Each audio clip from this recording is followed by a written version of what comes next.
আসসালামু আলাইকুম। শাকেরস লার্নিং বোর্ডে তোমাদের স্বাগত জানাচ্ছি। আমি শাকের স্যার। চমৎকার একটি সেশন নিয়ে আজ হাজির হয়েছি তোমাদের সামনে। তোমরা যারা ভোক্যাবুলারিজ মুখস্থ করো, আজকের ভিডিও তাদের জন্য। অনেক শিক্ষকবৃন্দ তোমাদেরকে উৎসাহিত করেন ভোক্যাবুলারিজ মুখস্থ করার জন্য। অনেক গার্ডিয়ান ডিকশনারি এনে দেন পুরো ডিকশনারি মুখস্থ করার জন্য। সো আজকের এই ভিডিওটি তাদের জন্য খুবই গুরুত্বপূর্ণ। দেখো, আমি আমার ছাত্রছাত্রীদেরকে নিরুৎসাহিত করি যে তোমরা ভোকাবুলারিজ মুখস্থ করবো না।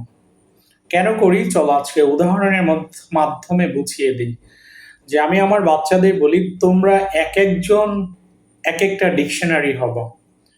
কারণ হচ্ছে তোমাদের ভিতরে অনেক শব্দভাণ্ডার আছে, সেগুলো হয়তো বের করার প্রসেস তোমার জানা নেই।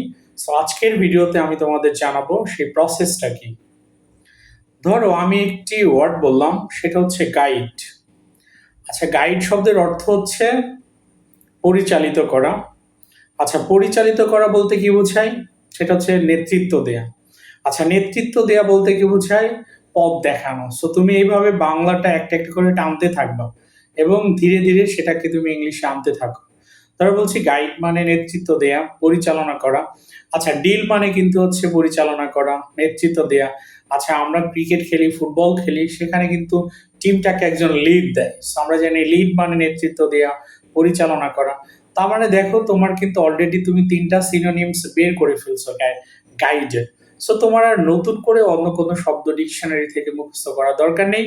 আর শিক্ষক তোমাকে যেটা লিখে দিচ্ছেন তোমার সেটাও পড়া দরকার নেই। তুমি তোমার মাথার মধ্যে আছে সেটা থেকে টেনে টেনে বের করো। ওকে, এবার ধরো অ্যান্টোনিম বের করবা। মনে রেখো, যখন তুমি এক্স্যাক্টলি কোনো অ্যান্টোনিম খুঁজে পাবা না, তো তোমার হাতে সহজ বুদ্ধি আছে। সেটা হচ্ছে তুমি যেটা করবা, প্রেফিক্স যোগ করে তুমি অ্যান্টোনিম করে ফেলো। কারণ আমরা জানি রুট ওয়ার্ডের আগে যদি প্রেফিক্স যোগ করি, সেক্ষেত্রে শব্দটির অর্থ ঘুরে যায় এবং মূল শব্দ থেকে বিপরীত শব্দে পরিণত হয়ে যায়। ধরো আমরা গাইডের কথা বলছি, সাপোজ মনে করো যে তুমি গাইডের এক্স্যাক্টলি যে অ্যান্টোনিম দরকার সেটা তুমি জানো না। সো এই ক্ষেত্রে তুমি কি করবা, যে তোমার হাতে অনেক প্রিফিক্স আছে, ইন, আন, ডিস, নন, এটা দিয়ে দেখবা কোনটা ভাল লাগে, যেটা দিয়ে তোমার কাছে ভাল লাগবে। বিকজ তুমি তুমি তো শিওর না যে কোনটা হবে। এই কারণে যে প্রিফিক্সটা নেওয়ার পরে দেখবা যে ওয়ার্ডটি অনেক প্রাঞ্জলতা আছে, অনেক শ্রুতি মধুর আছে বা ব্যালেন্স শোনা যাচ্ছে, সেটাই হবে কারেক্ট অ্যান্সার। ধরো আমরা যদি বলি যে আনগাইড, ইনগাইড, ডিসগাইড, মিসগাইড, এটা যখন বলছো, দেখো মিসগাইডটা কিন্তু অনেক ভাল লাগছে, বা তোমার তোমার জানাও আছে যে মিসগাইড করা ভালো না। সো এই কারণে তুমি পেয়ে গেল যে গাইডের অ্যান্টোনিম মিসগাইড। সো তোমার কিন্তু এখানে এক্সাক্ট অর্থ খুঁজে বের করতে আর হলো না। সো অ্যান্টোনিম বের করাটা একেবারে সহজ। তুমি এইভাবে প্র্যাকটিস করতে থাকবা। ধরো আমি যদি আরেকটা বলি যে ডেস্ট্রয়। সো ডেস্ট্রয় শব্দের অর্থ হচ্ছে ধ্বংস করা। আচ্ছা, আমি যদি এখন লিখে দেই ডেস্ট্রয় মানে ডিফ্লোর। সো তুমি তো ডিফ্লোর মানে জানো না, তাহলে তোমাকে মুখস্থ করে ফেললাম যে ডিফ্লোর মানে হচ্ছে ধ্বংস করা, নষ্ট করা, ধর্ষণ করা ইত্যাদি। আচ্ছা, এবার তুমি ওটা না পড়ে তুমি তোমারগুলো পড়ো।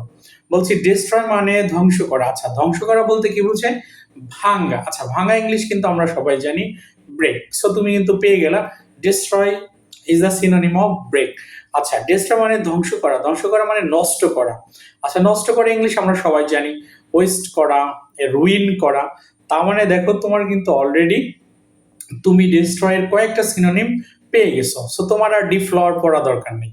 আচ্ছা, এবার অ্যান্টোনিম যাবো। আমি বলছি যখন এক্সাক্ট অ্যান্টোনিম পাবা না, তখন তোমার কাজ হচ্ছে প্রিফিক্স যোগ করা।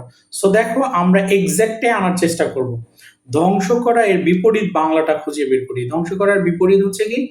যে গড়ে তোলা বা সৃষ্টি করা। দেখো, সৃষ্টি করা অর্থটা জানে না এমন কেউ নেই। সৃষ্টি করা বলতে কি বোঝায়? কোনো কিছু বানানো, তার মানে তৈরি করা। তৈরি করা ইংলিশ আমরা জানি মেক করা, বিল্ড মানে তৈরি করা, আর ক্রিয়েট মানে সৃষ্টি করা।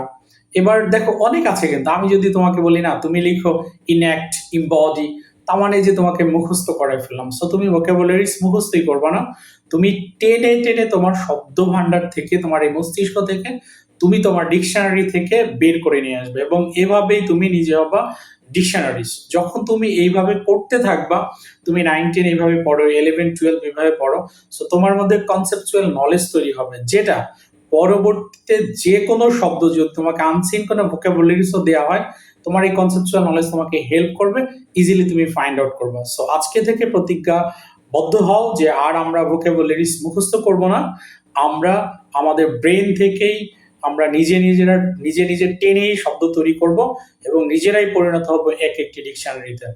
সো তোমাদের নিরুৎসাহিত করছি, তোমরা ভোকাবুলারিজ মুখস্থ না করে আমার দেখানো পথে তুমি চলো, তুমি হবে সেরার সেরা। So this will do for the day, until then আল্লাহ হাফেজ। অ্যান্ড অবশ্যই আমার ক্লাসটি ভালো লাগলে, আমার লেসন ভালো লাগলে তোমরা আমার সাথে থাকার জন্য আমার ইউটিউব চ্যানেলটি সাবস্ক্রাইব করবে।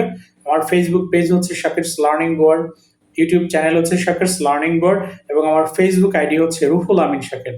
সো ফ্রি লেসনসগুলো পাওয়ার জন্য তোমরা আমার সাথে অবশ্যই সাবস্ক্রাইব ফলো দিয়ে সাথে থাকবে এবং শেয়ার কমেন্টস তো অবশ্যই করবে। সো মনে রেখো, শাকির স্যারের স্টুডেন্টরা কিন্তু ফুটলিং টিচার্স, দ্যাট মিনস যারা অযোগ্য অদক্ষ শিক্ষক তাদেরকে পড়াতে সক্ষম।